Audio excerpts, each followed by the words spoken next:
welcome back to the Rovers Report, where today we're joined by the main man, Tom Wookey, once again, and we're going to have a little look back at yesterday's game where Bristol Rovers lost 2-0 to Ipswich Town. I unfortunately wasn't able to watch the match, but I know you did, mate. What's your general sort of assessment of it? I guess it's obvious it's an obvious bit of disappointment, but at the same time, I think there's a lot of reactionary doom and gloom, Mm, um, most likely attributed to the fact that we only have Luca Hall as a sort of recognised centre half in the squad for Saturday after both Bobby Thomas and Alfie Kilgore were sent off last night. I think it was always a tough place to go to. It was always going to be a very tough game, but I think I don't really like the backs against the wall mentality that a lot of fans seem to have adopted when playing teams like Ipswich away. mm. I know it's for me, yeah, I think Ipswich did deserve to beat us, but on another day, Trevor Clark scores that shot inside the box, or Evans scores with that spectacular shot from outside the box, and the two goals from Ipswich were kind of our faults, to be honest. The first one, Finley didn't track Sam Morsey going into the box, who pulled it back, and both Kilgore and Thomas have lost Ladapo and Chaplin, respectively. So that could have been avoided. And then the second goal, Finley, he should clear it up the line, but he plays back to Hall, who miscontrols the ball, and then they intercept it. If I'm being honest, if you actually watch the replay, Hall is dragged back by Yeah, Leif Davis, so it should have been a foul. But mate, that's just the bifurcation of the Football League, the Premier League. exactly, mate. I think all of those sort of points you touched on there, and it's something that I've noticed in this campaign in comparison to League Two, is the small margins matter even more here. Do you know what I mean? And I think certainly, it works both ways. I think small margins in the fact that we've made errors, and a small margin like Luca Hall may not have been punished last season for that. So it's we've got to take ownership of it because we've still made mistakes, and we've been punished for it. But also on the flip side of that is small margins. I saw the Kilgour thing, and I think it probably is a red card. It's probably not a good example to use, but for instance, that Hall being pulled back, that's a small margin which has gone against us, and unfortunately, it's cost us a goal. So, yeah, I think I agree with that. To be honest, I think there's no need for an overreaction yet. There's a few things I just wanted to touch on. Actually, you obviously spoke about the red cards there. I'm not, to be honest, I'm not too interested in if you think they were red cards, because I think you probably agree they both were. It's just something for me which I think is interesting, which has been brought up a few times. I know Fleetwood Town fans mention this. Do you think there is a sort of a subconscious bias from referees against Joey Barton because of his reputation? If I'm being honest, I don't think so. I think that would be an excuse for mistakes that we're making. Off the top of my head, I can only really think of the dreadful referee performance away at Pompey a few weeks ago. Mm, I think a lot of those cool incidents, a lot of those cool incidents happen throughout pretty much any game. Just happened mm, to be that it happened very close to our box and led to a goal. I don't think there's a bias against Barton as such. I just think the average standard of referee is pretty poor if compared to continental Europe, mm. and that's reflected in the fact that the standard of Premier League referees is actually quite low, and obviously those are meant to be the best referees in the country. So we have the worst of the bunch, I'm afraid. But I think blaming at the end of the day throughout a whole season, if you're blaming the referees, then something else has gone wrong. I think you can only blame referees for so long because you don't have decisions against you like that, unless I don't want to play devil's advocate, but only really Bristol City can feel aggrieved with Mm. decisions against them long term with that penalty statistic, which is quite crazy.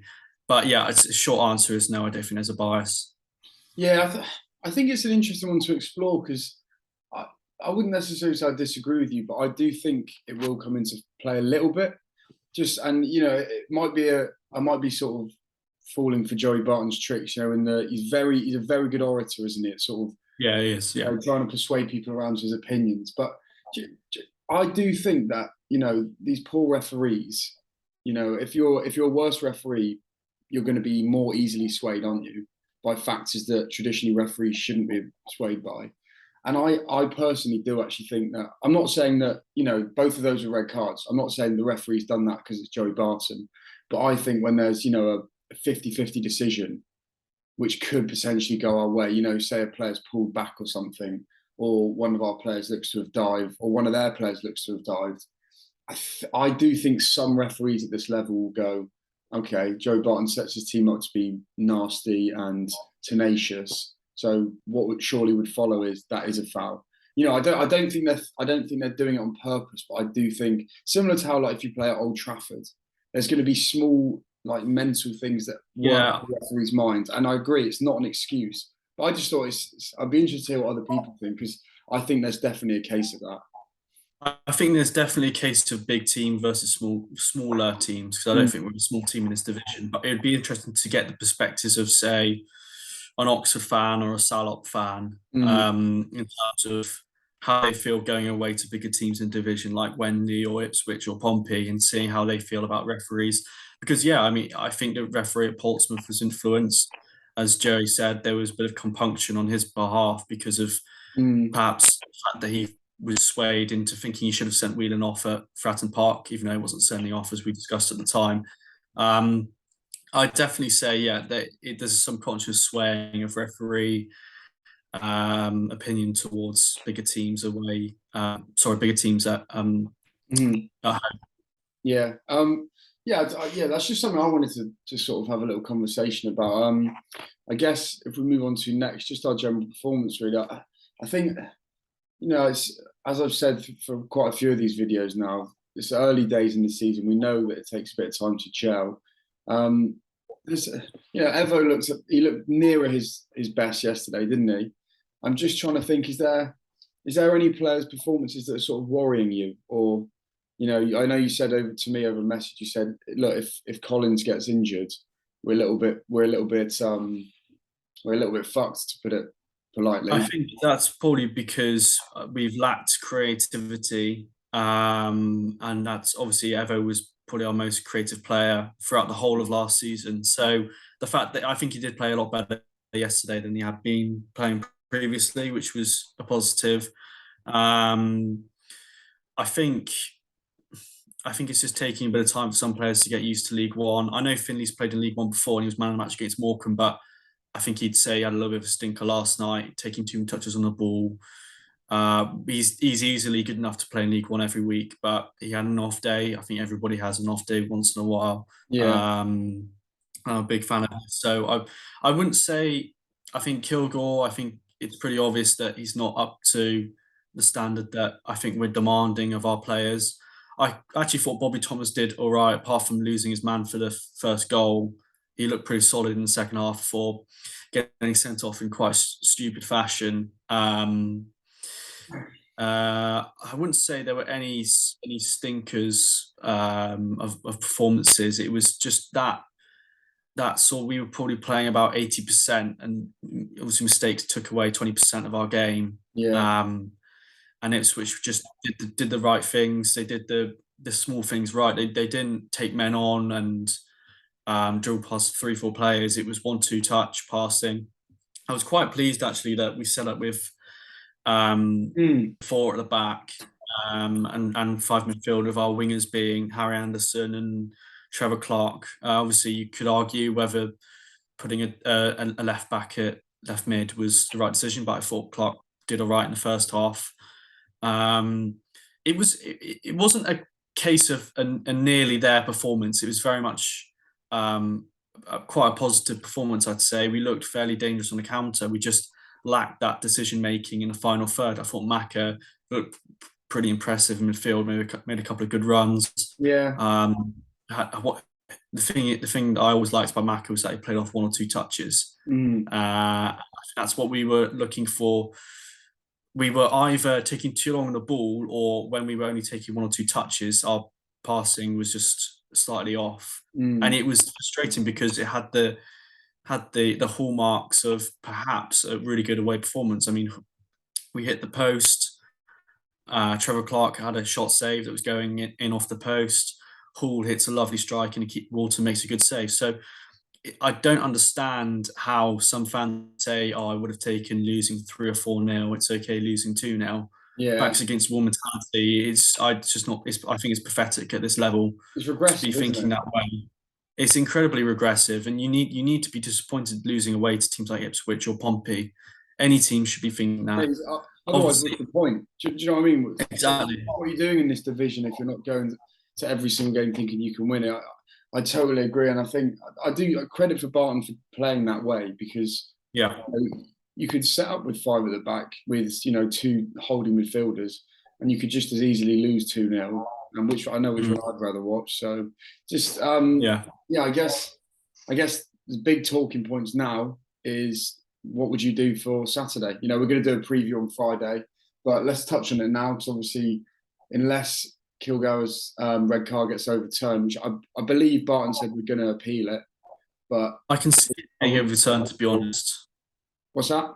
I can see it being overturned, to be honest. I think the contact is very, very light, and Chaplin seems to throw himself to the floor. It's one of those where it could have been a slightest touch. It was very hard to see on iFollow.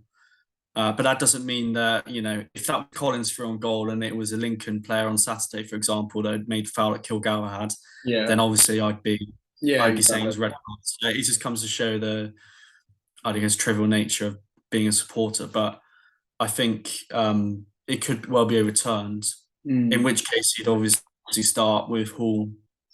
Yeah, But yeah. who do you start with Hall if it's not overturned? Well, I mean, Glenn Whelan played against Plymouth, didn't he? In is it the EFO Trophy? He Yeah. played at centre back there, and by all accounts, he had a good game. And that wasn't necessarily a weak Plymouth team who are obviously performing well this year. I think you have to go Whelan, don't you? Really? I mean, you asked me that question. It's either Whelan or Coops, to be honest. I saw someone on the forum say that potentially put Anthony Evans back there because he's I saw that as well. I'm not sure about that. athletic and good in the air. Yeah, I think look, you probably set up the team around sort of protecting Whelan and Hall if that is the case. Is there anyone else you could drop back? Could you have Whelan sitting in the middle of a three with Hall and Coots either side of it? I was thinking maybe that might be the case. If you want to protect one of them who's going to be playing centre half, you could It's a bizarre play them situation, as isn't it, mate? almost. It's a very bizarre Yeah, and I'm thinking, who situation. do we have as youngsters as well? Well, Which youngsters can play centre Egan's half? out on loan, isn't he? Couldn't recall him. Yeah, I think he's either at Gloucester or Hereford, I believe. But you can recall him. I don't think Barton's too keen on it. And to be honest, at a position like centre back, I wouldn't be wanting to do that. It's just strange, mate. Like, you know, how have we managed to get to this point of the season where we don't have any centre backs that can slot in for this? I think some people will say it's Barton's fault. I do think we've got very unlucky with it, but I always think like this is, I've seen people say like I've never heard of a injury list like this, and you think I hear that every season. Yeah, I think it's just part and parcel of it, and probably I think Gibson's back next week, isn't he? I You think know, so. it's frustrating because you look at the likes of like Josh Grant, and you think, God, you'd be perfect now, but Mm. that's a whole nother conversation as to what he adds to us. But no, I It think is, mate. I think I would be going. I probably would play Coots and Whelan with Hall, and then probably put Finley and Evans and McCormack in front of them. What do you think you'd go for? If I'm being honest, as I've said before on the channel, I really don't like square pegs in round holes, and I'd recall Egan if we had the chance and play him with Hall, and just have Whelan and Coots playing in front of both of them as two holding players, and then have Maka playing in front of those two, and then maybe Ever out wide. It looks like Harry Anderson's injured, so maybe Yeah, Ever can play out wide. I'm just not a big fan of square pegs and round holes, and the fact that what happens if Hull gets injured on a weekend.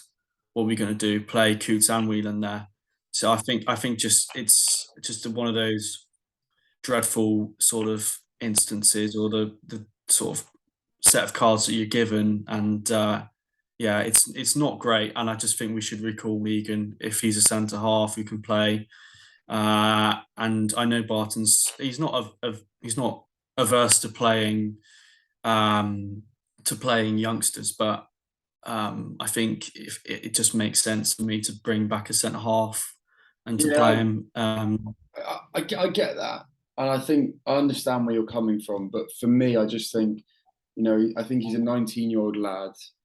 To throw him straight in like that, especially when it's not, if he was alongside a Tony Craig or something that can hold his hand, he's with a fellow teenager. I just think, Whelan's been there, he's done it.